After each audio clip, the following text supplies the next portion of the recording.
Eric Scheidler here, Executive Director of the Pro-Life Action League. I'm here on the campus of Northeastern Illinois University.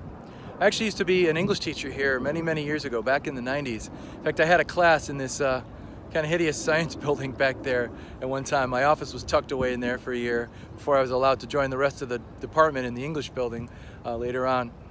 At the time that I was a teacher here, I was actually an atheist, and much of my interaction with my religious students, and not just Christians, but also some Muslims and Jews as well, played an important role in my seeking out Christian faith that I later came to embrace.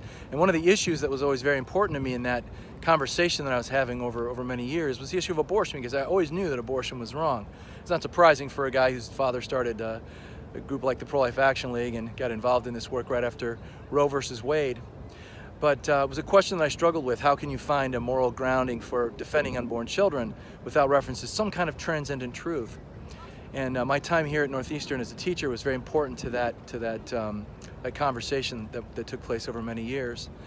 And so it's very gratifying to me to be back here and to see conversations like that taking place all over this area here near the library and the science building and so forth, where our friends from the group Created Equal were visiting Chicago this week, visiting campuses with their display of abortion victims. You can see one of the signs right behind me here. It's gratifying to see these kind of conversations taking place right here, right now. Because these young volunteers with Created Equal and staff members are not just talking about abortion, they're also talking about the gospel. They're talking with Muslim students about their faith, and talking about just the basic concept of truth and of human rights and how we know these rights. So really glad to be out here, and I want to encourage you to to support this kind of work, support the work of Created Equal and the Pro-Life Action League, and get out there and have these kinds of conversations.